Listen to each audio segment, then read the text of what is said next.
This is the Let's Get Real Estate Show with your host, Danielle Chason. Full-time investor, strategic consultant, motivational coach, sought-after speaker, and host of your number one real estate investing show, Let's Get Real Estate, where real people are doing real estate.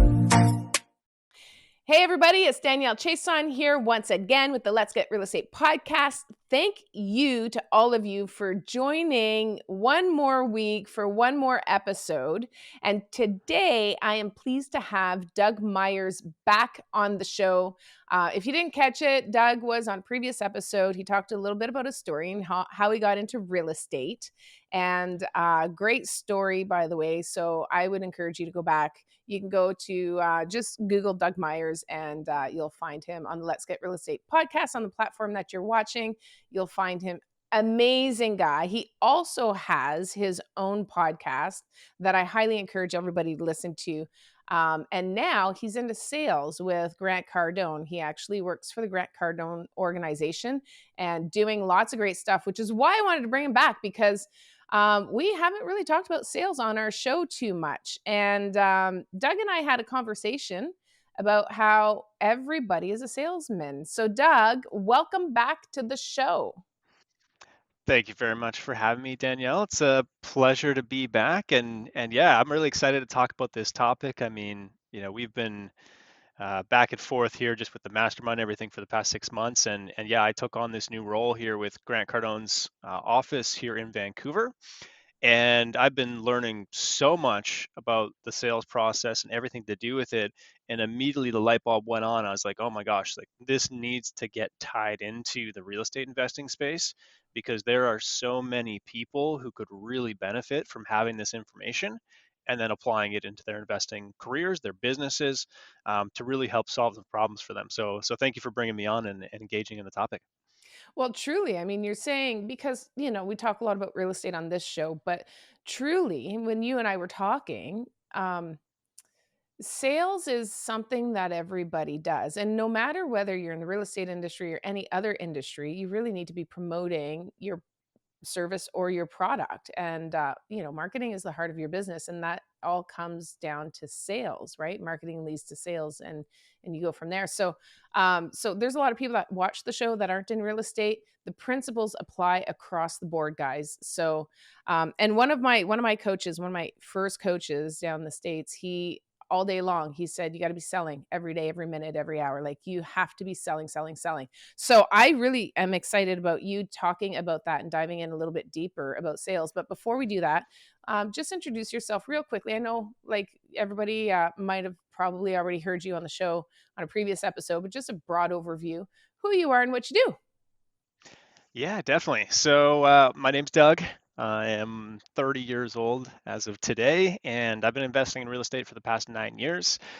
Formerly a mining engineer, so I did that for about 6 years and really didn't enjoy my job. In fact, really hated it. It led to a lot of mental and just physical challenges, not to be overly dramatic around it, but it really just was sucking the life out of me.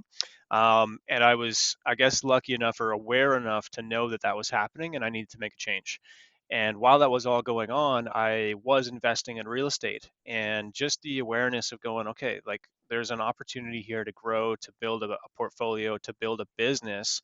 I ended up getting connected in with some good networks. I met a bunch of great people and I set myself a goal that I would use real estate investing to create opportunities for myself to switch gears or change my life for the positive. And so that's what I went about doing. And so from the years of from 21 when I started to 27 when I left my job in the mining engineering world, I had built up a portfolio. I think at that time was 7 or 8 properties, 14 units, and I sold one of them to give myself enough cash to go off and live life for a year. That was the goal. And how this is leading into the conversation that we're having today is, to me, real estate investing is about creating options. Whether it's options for more cash flow, options for doing what I did, where like you don't like your job, you want to leave, but you need a big chunk of cash to go start that business, to go do that new venture, to heck, man, travel for a year, or whatever you want to do. Like, give yourself the option And that's what I love about what I've done in real estate investing. When I see with so many people who are in my networks, it's like they created this opportunity to go do something that they really wanted to pursue.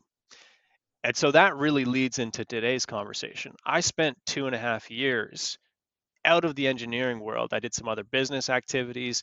And the reality is that outside of real estate investing, which did well, I did two other business ventures that fell. Like they just didn't work.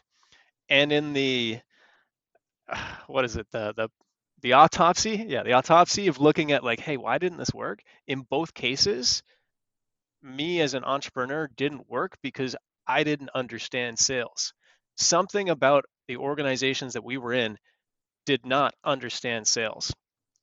And so, if not me, it was somebody else in the organization. I wasn't aware enough to know, hey, this person actually doesn't get it. We're not doing well here. If we don't have sales, the business doesn't work. So I set some new goals. I came in and I was like, hey, well, what do I really want to learn? What do I want to be doing in 10 years? Yes, I still want my real estate, but I also want to be a business owner, a more active business owner. So what do I need at stage one of owning a business? I need to learn sales. What better place to do it than with a guy who's been training people for 40 years on how to be a great salesperson? So I came up here. I know the owner of this company here, Grant Cardone Canada. We used to work in a door-to-door sales company a number of years ago, and I basically, came in and I don't want to say I pitched him on coming here, but to get a job is a sales pitch. So, I mean, that's going to tie into where we're going with this, but like everybody is a salesperson through and through. And if you don't believe that, I'm going to convince you why in probably the next 5 minutes here. So that's where I'm at today. Created an opportunity to come to this, and now here I am. Here we go. I love it. Okay, so you guys have like at Grant Cardone Canada, you guys have like a whole sales process that you offer, and you're primarily focused just on business like B2B, right? So you're just focusing on helping businesses, organizations, and training their staff. So just so that everybody knows what you're doing in case they want to reach out to you. But at the end of the day, there is a whole program that you guys have in the process, a sales process that you share and train people on. And that's what I want to talk about. So maybe you can give us kind of a high level, quick synopsis of what that looks like so that people kind of know what the process should be. If they want to find out more, dive deeper, they can reach out to you or do it, their own, homework and stuff. But then I want to talk about some challenges that people have, like where people trip up the most in this process. So what does it look like? Definitely. And I think it's worth just warranting for a quick moment before jumping into that, um, just on the idea that everybody is a salesperson.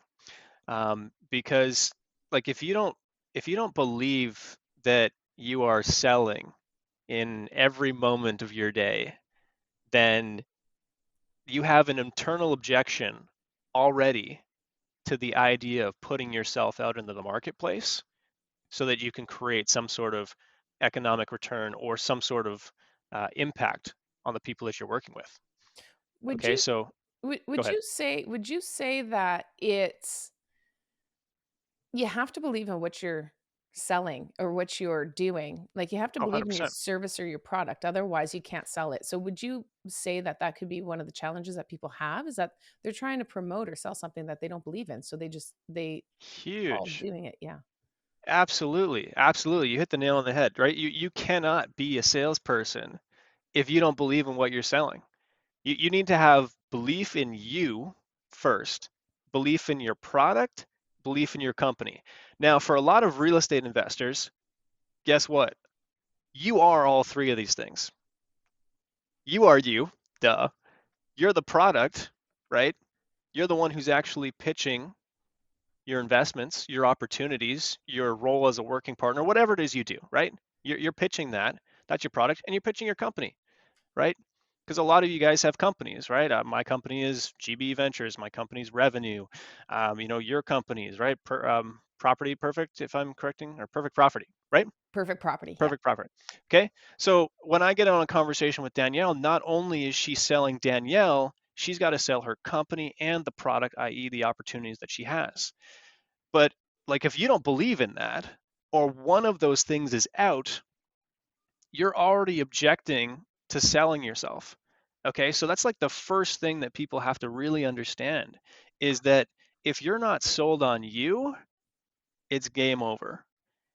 And the other thing about that, Danielle, that I think is really important, and I struggle with this constantly, but it's key to be really aware of it, is this isn't a sale that happens once and then it's done.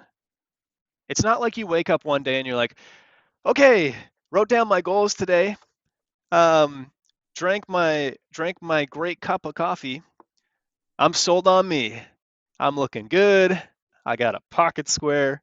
Yeah, I'm sold on me. It's done. I'm sold, ready to go. Okay, well, what happens after 12 p.m. when you're not feeling good anymore? You know what I mean? You got to resell yourself. So you got to constantly be selling yourself on you're the best person, you've got a great product, you've got a great company, because things are going to happen. People are going to reject you. They're going to say no. You're going to have a slip up. You're going to wake up on the wrong side of the bed, and you're going to need to resell yourself that you are the right person, you got the right product, you got the right company. So it's so key, right? Like selling yourself is a continuous thing. It doesn't happen just once. It has to happen time and time again. And that's where a lot of people actually screw up is they're like, oh man, I just can't sell. I'm just not sold on me. Well, yeah, you thought you were only going to have to do this once. No, this has to happen over and over again. Okay. So um does that kind of answer your question on Yeah, the absolutely. Like, I mean, you're on why going it's so there, important? and I'm trying not to derail right now because everything that you're saying goes back to mindset. And today is not about mindset, but holy smokes, like you guys Oh yeah. that are listening, go back and listen to some of those mindset shows that we've had on the show because it's so key. And you're right, Doug. I don't want to go down this rabbit hole just because I know you've got so much more to bring to the table on the sales side, but the having the right mindset and believing in yourself really is the first step. You are 100% right. Nail that on the head. That's where it all starts. But once we figure that out and we get into the sales process, so just again, kind of an overview of what that looks like. Yeah, definitely. So the sales process itself, as we teach it, I mean, there's this is pretty good formula for anybody who's teaching sales, right? It starts off, number one, you talked about already, is selling yourself, having the right attitude. That's before we get into anything tactical on the sales side. Okay, so sell yourself, have a great attitude. You got that, you got the foundation. From there, we got to greet. Okay, so greeting. If you're taking notes, you can write along as we go with this because this will be really helpful. But you got to greet your customer. You got to greet your potential lender, your investor, right? The two things I want people to take away on the greeting is you've got to be interesting first and then be interested. Be interesting first and then be interested. So what does that look like? What that looks like is having a really high energy uh, first communication with whoever it is that you're talking to. So, in the case of, say, sitting down with someone to talk about your real estate investing opportunities, um, it could be something like, hey, Danielle, Doug, I'm with GBE Ventures. Pleasure to meet you. Thank you so much for taking the time. By the way, what's the number one thing that you want to get out of our conversation today? Okay, so it's a very simple greeting. I didn't have that canned. I didn't have it prepared. I just thought of it on the spot. But what it does is it's interesting first. Hey, Danielle, Doug here with GBE Ventures, right? Like I'm trying to capture her attention by being interesting. And then once I've got her attention, I'm going to flip that and become interested in her. Why is she here? What do you want to get out of this call? What are you hoping to get out of your real estate investing? Okay, so I now I've got this opportunity for her to communicate with me, and we can go down the path of what really is one of the next steps of the sales process, which is fact finding. Now, before we get there, there might actually be some objections. Some things might come up. I think we'll talk about that a little bit later, because they're more likely to happen, at least in these conversations, towards the end of a presentation. Okay, but once we get through that greeting, right? And I've asked her some questions to actually generate some interest, and I'm being interested in her.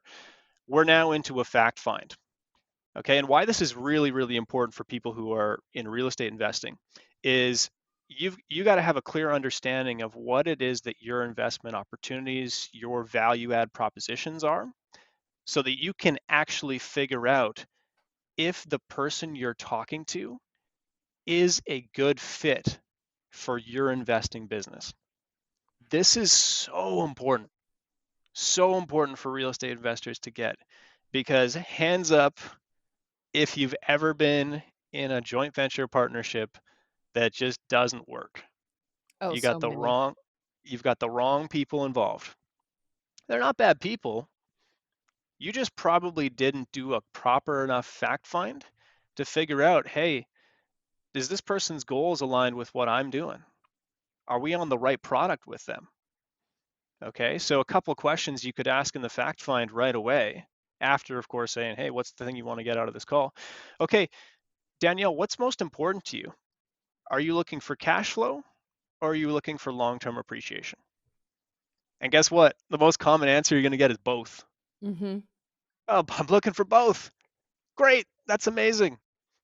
If one was more important than the other, would you rather have cash flow or would you rather have long-term appreciation? Can Okay, I just I'm going to keep, intervene there for go for one it, quick second? Because you just go for it. did something that I think is really worth noting for the audience. When your potential client said both, you didn't say, Yes. "Oh, well, it's got to be one or the other," which is kind of a negative response. You Mm, said, "Great, that's awesome." yeah. And you just reframed it in a positive light, and I think that's a big key too. So like you reframed it and said, "Great, that's great." So you're giving some positive reinforcement, making them feel good about themselves, and then you're redirecting it, reframing the question to be a little bit more specific to get the information that you want. That was brilliant. And Mm. I think it's really important in sales to just have that positivity rather than that negativity. Oh yeah. Danielle, you got me rolling now. We're definitely gonna Let's go. this Let's go. the I'm structure of this down. the Woo! structure of this is gonna just disappear. It's out the window. But hey, take notes. Just enjoy it. Let's have a good time. But you hit the nail on the head. We're kind of going into handling objections a little bit. Now that wasn't really an objection, right? Somebody saying both is not an objection. That's a good thing, actually. But what we're talking about there is agreement. Okay, Ah, agreement yes. and always getting answers to your questions. Mhm. That's the other thing that great salespeople do.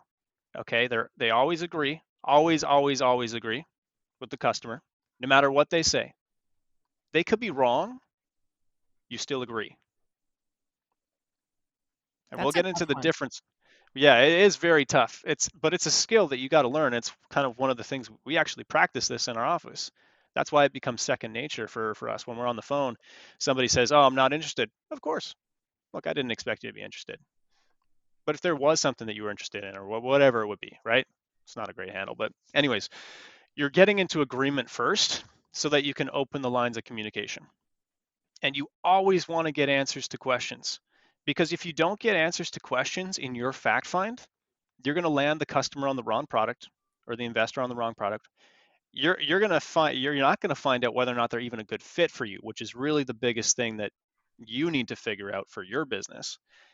And then three, then this is where it gets interesting, is if you're on the wrong product and they're the wrong person, you're going to get more objections later on in the process, and then you're going to be handling them in the wrong way. That's where people get really messed up. So again, going back to the whole both, right? Oh, I want cash flow, I want long-term appreciation. Great, that's awesome. Which one specifically is more important for you right now? Or which one's going to be more important for you later in life? Okay, because you need to figure it out, and then they're going to say, oh, you know what, well, I'm really looking for additional cash flow because I want to leave my job right now. Oh, interesting. That's fantastic. Tell me a little bit more about your job. And now we're in communication about what's going on. Well, what can I get from that information? I find out that they make $150,000. They've been working a corporate job for 20 years. They've never invested in real estate before.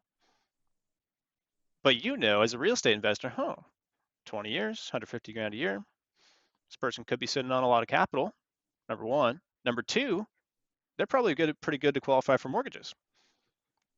So if I'm somebody who's sitting there going, I'm a JV investor, and I invest in residential properties, just by asking that one question, pulling the thread a little bit further and diving a bit deeper, I've got all the information or a lot of the information I need to figure out, is this person qualified to do this type of investing with me? They can So, qualify for mortgages. They've got money. They want cash flow today. Okay, great. I can land them on the right product so that when we get into the close, there's going to be less objections. You so had a question there, Daniel? yeah, so essentially you're going through by asking, so this is what I call peeling back the onion. So you ask one question that leads to another and leads to another and leads to another. And this is the fact finding process that you're talking about for step 4. So the fact Correct. finding isn't asking one question, then moving on to another question, moving on to another question. It's asking one question and peeling back the layers and asking another, diving deeper into that one question. And then you can all of a sudden build a story around that, which you've just done and displayed very brilliantly, by the way. So after the fact-finding process, what is the fact-finding step? What is the next step in the process? Yeah, beautiful. So let's say you've gone through this. You've figured out, okay, this is what this type of person is looking for. So let's create an example, right? Um, the person is looking for cash flow. They have $100,000 in the bank. They're not using it, and they've invested in real estate once or twice. Okay, they own their own home, and they've done some renovations. And you found out through your fact finding process, because you're trying to lead them in a certain direction based on where you want to take them, you found out that they watch HGTV and they're a big fan of Scott McGilvery, for example. Okay, so this is a theoretical situation. We got 100 grand, we got somebody who has a job, they own their own home, they like HGTV, and they're interested in cash flow. Okay, now in my business, or one of my businesses, I flip houses. So knowing what I know about this person now, I can then tailor my presentation, which is the next stage of the sales process. Okay, and you may do this right away. You may set an appointment with this person for later, so you have more of their attention, more of their time to walk them through your presentation as to what you can offer them. So by knowing that, what I have in the fact find, I pull them into my presentation and I'm going to show them what I do in my flipping company. Okay, John, fantastic. Love the fact that you're interested in HGTV. You got $100,000 in the bank. This is one of the things that my company does, and I think you'd be a perfect fit for you. Can I share it with you? Yeah, sure. Okay, great. So I walk into it, and I'm telling him, okay, this is what we do for my company in Regina. We buy 3-bedroom bungalows with unfinished basements in good areas of town. Generally speaking, we're going to buy them between $150,000 and $200,000. It's going to cost us between 75 and 85 grand in renos. And after we're done, we generally see a lift on most of our properties of at least $50,000. And our timeline for that is 4 months. Okay, so the way that profit is broken down is we do a 50-50 split. Investor partners get 50% of profits, working partners get 50% of profits. Your money's in and it's out within 6 months. Now, if we could turn a property around in 6 months and I can turn your $100,000 into 115, is that something you would consider? That question, is that something you would consider, is a trial close. So now we're Mm. moving into the next stage of the process. This is where, in my experience, and in hearing about other investors' experience, people don't get to the close because they're afraid to ask for business. But going back to the very start of the process, Danielle, if you believe in yourself, you believe in your product, you believe in your company, it is a disservice to that person to not ask for their business. And if you're hearing that right now and you're like, whoa, Doug, that's a little aggressive. Is it? I mean, we talk about this in our office all the time, and I'm going to get a little bit passionate about it. But like, if you had a friend with cancer and you knew they were going to die if they didn't have the cure, and you were sitting over here with the cure for freaking cancer, and you didn't close them on it, that's a life or death situation. And you owe it to them to close them on your cure. The challenge is this person's sitting over here going, hey, I'm really busy right now. I don't have time and I'm not interested, or this isn't the right thing for me. It's kind of a ridiculous situation, but you're like, dude, I've got the cure for cancer. And they're like, yeah, we want to think about it. Hello, you don't have time to think about it. The result of you taking this is you get to live longer. So you've got to develop that kind of passion for what you're doing. If you've got an opportunity, and we've seen this, like the properties I bought in 2020 have gone up 30%, 40%. It's ridiculous. It's absolutely ridiculous. And I'm sitting here going, man, the people I didn't close back then because I was afraid to ask for their business, ugh, the missed opportunity. So you got to be willing to ask. So that line is, would you consider, or is that something you would consider doing? And you're And going to get a sense of and where they're at. I think that when you believe, like, here's the thing too, in order to believe in yourself and your product and your service, I think it's important because what you're saying here is it's important to know that it's benefiting them as well and that you're helping them. And then that will help you believe in yourself, your product, and your service, because at the end of the day, you're not being self serving. I think when you're being self serving, you're just reaching out to people to just better yourself. It makes it a lot harder because you feel selfish and it's self serving and it doesn't feel right. But when you are doing it for the benefit of others, then, and you get to benefit as well, creating those win-win situations. I think it really makes it easier to be selling and to be promoting and to be um, really going out there and explaining and taking the time to explain. I think that's the fuel to the fire, really. Yeah, totally. And that's, like, to be perfectly honest with you, Danielle, I mean, that was probably, if not still is, the biggest challenge that I have is like, what value do I bring to people? Hmm. What value do I have by sharing my opportunities with people? And that goes back to just, hey, you got to keep selling yourself. Hmm. You got to keep looking at, like, okay, well, if people know me, do they do better? Yeah. If people were to invest with me with the same things that I do, yeah, they would have made more money. They would have options like I have today. And that's so key to just, like, wrap your head around that.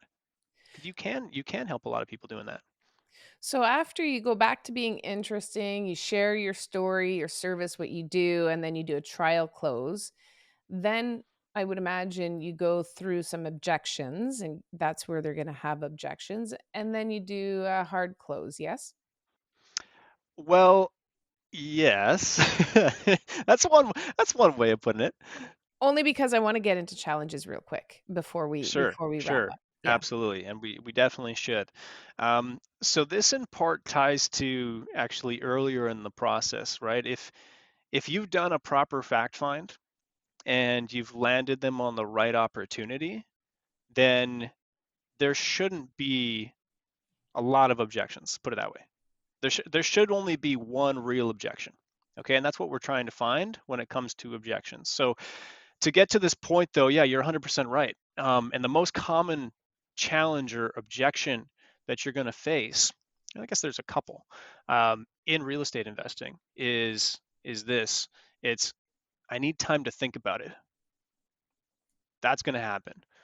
And I need to talk it over with my spouse, with my partner. Okay, so those two are going to be very common. You're probably not going to hear it's too much money or it's too much of an investment if you've landed them on the right product, okay, or the right investment opportunity, because that should be clearly stated up front, right? I need 100,000, I need 25, I need a million, okay? And if they don't have the money, that, like, it's just not going to come up, okay? So I got to think about it and I got to talk to somebody about it. So when you're handling objections, we'll keep it as quick as we can here, to just add the punch. You brought it up earlier. You've got to be in agreement and you've got to still be positive. The worst thing I can do is butt up against their objection. So if I go through my presentation, I say, is that something you would consider? They go, yes, absolutely. Okay, great. When do you want to get started? Or, okay, great. I'm going to send you a letter of intent. We're going to get this signed up. Okay, great. I'm going to get you signed on to this next deal because this is happening in 2 weeks. Whatever the situation is. And they say, oh, yeah, you know what, Doug? It's great. Love this. I just got to think about it. And I go, well, what do you have to think about? You just said you want to do this. Game over. That's a terrible response, right? Because I just went force with force. What do you mean you got to think about it? It's great. No. Okay. What you got to do is you first move into agreement. So, listen, Doug, it's great. Love this. I just need some time to think about it. That's awesome, sir. I appreciate that. And in fact, thinking about it is the right thing to do. So I've taken all the energy of the objection and I'm like over here going like, yes, of course, of course, of course. So I'm pulling him in or pulling her in, not for any like ill intent, because again, we're trying to do the right thing here. We've got a great product, great opportunity, great investment. I want them to come with me. I just need to assure them that this is the right decision to make. So of course, look, I think thinking about it is the best thing you can do. And in fact, most people who are looking to invest in real estate need some time to think about it. So at this point, I've agreed, I've assured him that this is okay. Now I'm going to do, in this case, what's called a transition. All right. I'm going to transition into either that's not going to stop you, or I'm going to transition to a point where I can actually bring him back to making the decision. Okay. So, sir, I'm with you. I think it's great. I know that you got to think about it. In fact, a lot of people who are in that same spot need some time to think about it because, yeah, this is a big decision. But let me ask you this. That's a good transition question. Let me ask you this, or can I ask you this? How long have you been considering investing in real estate? Oh, I've been thinking about doing this for the past 6 months. Great. Sir, you've been thinking about this for 6 months? Now's the time to make a decision. Is it yay or nay? I'm good either way. I'd love to have you in on what we're doing, but we got to make a decision on this. Do you want to move forward? If so, let me send the information over. Or if so, sign here. Now, some of you might be hearing this going, whoa, Doug, that's a hard close. No, it's not. All I'm doing is rehabilitating them to their ability to make good decisions. Because the reality is, most of the people that you're dealing with in this situation have things that are coming up right now that you don't know about. They've been burned on an investment. They've gotten ripped off. They didn't get their money back. Okay? So if you don't agree and assure, if you don't ask them to make a good decision with you, you'll never get the opportunity. And this is a big thing for people, right? Because I've been burned. I lost 100 grand. Okay, 28 years old, lose $100,000, right? So if you're in a conversation with me and you're asking me for 250 grand, right? And I tell you, I'm telling people how to close me, and I tell you, listen, I got to think about it. Okay, this is a point where if you don't agree with me and transition, or I'm going to share the final thing and then we'll probably wrap up, isolate to the real objection, then you won't be able to close me because you haven't handled my real objection. Okay, so I'm going to go back into the situation and show this, and then we can try and wrap a bow on this. But let's say we're in that same situation. Sir, it's $100,000. Would you consider doing this? Yes. He goes, okay, great. Doug, you know what? I got to think about it. Like, absolutely. I know you should think about it, and that's awesome. I think you should take the time that you need. In fact, most people need time to think about it. So again, we had that transition question. Let me ask you this. Okay, that's one way of doing this. The other way actually really helps you isolate to the real objection. Okay, so isolate is the word that we're looking for. And in that, the line is, other than needing to think about it, is there any reason why you wouldn't want to move forward with this? Are there any other concerns that you have? So again, other than insert objection, in this case, think about it, or other than talk to your spouse, or other than it's not the right time, is there any reason why you wouldn't want to move forward? What does this line do? It opens it up for them to tell you what's really going on, right? Again, I'm trying to get answers to the questions. If I don't get an answer to this question, we're stalled. So again, bringing it back, and let's say this guy actually lost money on an investment before, I could say, is there any other reason why you wouldn't want to move forward? And they could go, Doug, I just got to be real with you. Like, I was in an investment before like this, and, I lost 50 grand, and I'm really concerned that that's going to happen again. So I just don't want to make any mistakes. Great. I totally understand, sir. And in fact, I've been in your shoes before too. When I was 28, I lost $100,000 on an investment because I didn't get in the proper communication. I didn't do the due diligence I needed to do on this person. I didn't hear a good presentation, and I just trusted my gut. Like, I should have spent some more time really understanding who it was that I was dealing with. And now, in my role here where I bring people into my investments, I made a commitment that I would never do that to anybody else. Now, look, I know you probably need to think about it, but I'm telling you right now, I don't mess around when it comes to this kind of stuff. I will do everything I can to make sure that you get the return that you're looking for and we have a great business relationship. So, have you seen and heard enough to make a decision? So now I've actually handled the real objection. He lost money. He's not sure about making a decision. I took that energy, pulled it into something connected to me, gave it to him and said, hey, I hear you. I felt the same way. Here's what I did about it. And now I got to ask for his business again. Have you seen enough to make a decision? So you asked, you agreed, and you assured. So ultimately, that's what you need to do in order to connect. It's also that whole process is you're building rapport with your client.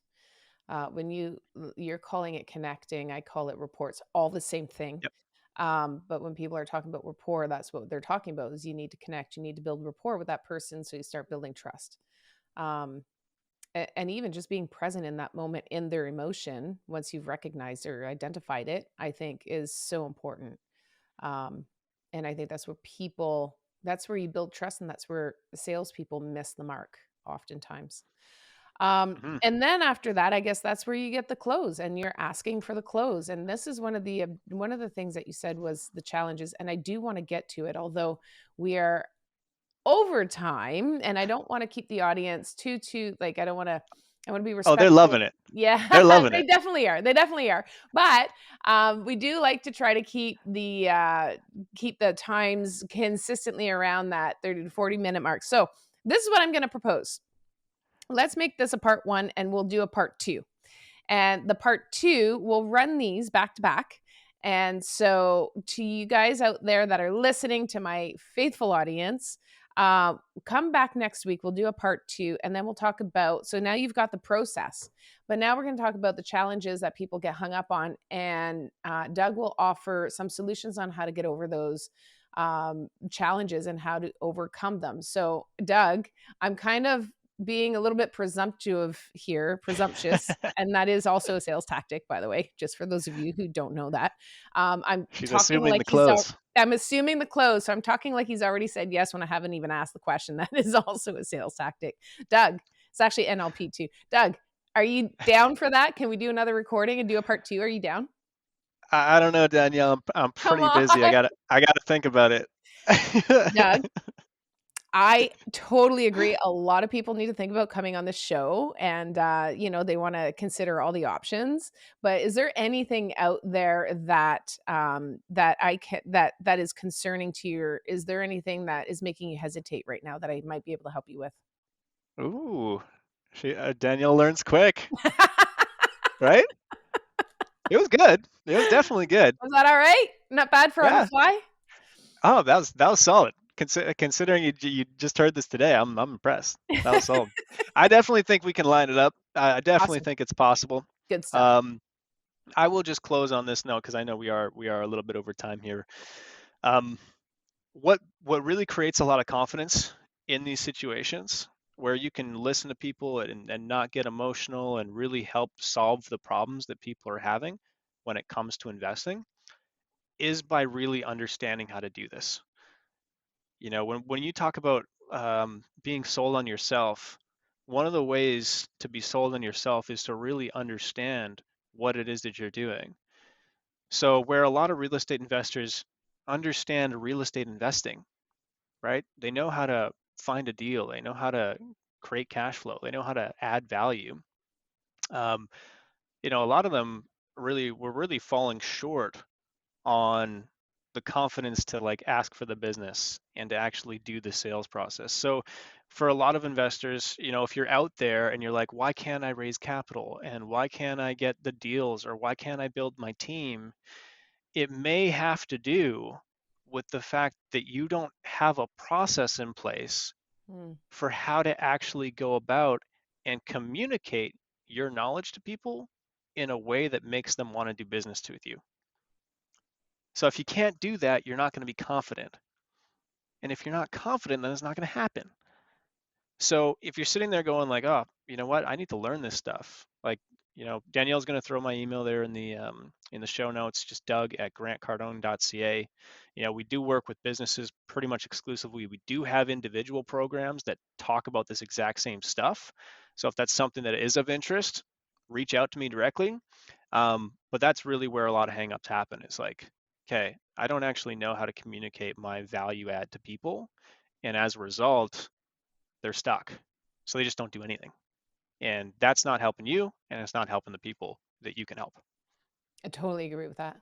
100% agree with that. And I think too, they also have the mindset. I keep going back to mindset. I'm sorry, but having the sales process will help that mindset because it will help you gain confidence 100%. But I think also when you're asking for $200,000 or $300,000 or even just $50,000, you're asking for money, and that makes people very nervous. And so instead of looking at it from asking for money perspective, you're offering an investment vehicle to somebody. You're not actually asking for money. So I never go in looking for a number. I always go in offering a service. This is what I'm offering for you to work with me. So anyway, on that note, I want to say thank you to Doug. Wow. We lots and lots of meat on the bone today for the audience. Doug, I can't thank you enough. Can't wait to come back for part 2. So again, I just want to put it out there, guys. Sorry that we're going to have to chop this up.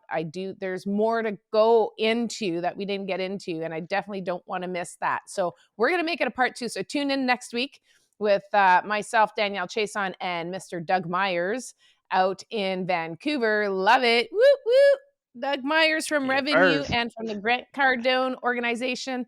Doug, great to have you on the show. Awesome stuff today. Thank you so much from the bottom of my heart for coming in today.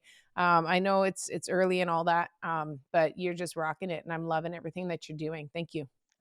You're welcome. The feeling is mutual. Thanks for having me, and we'll rock this round too. Absolutely. So all of you on the show listening right now, just take a moment, please, please, please. Don't forget to rate us and follow on the podcast platform that you're listening. That way you don't miss a show. You'll be notified when new one launches every Thursday morning. Also, if you're on YouTube and you're watching, you can comment, share, and follow the channel. So this is Danielle Chason for the Let's Get Real Estate podcast. Thanks again for listening in. We'll see you next week. Bye for now.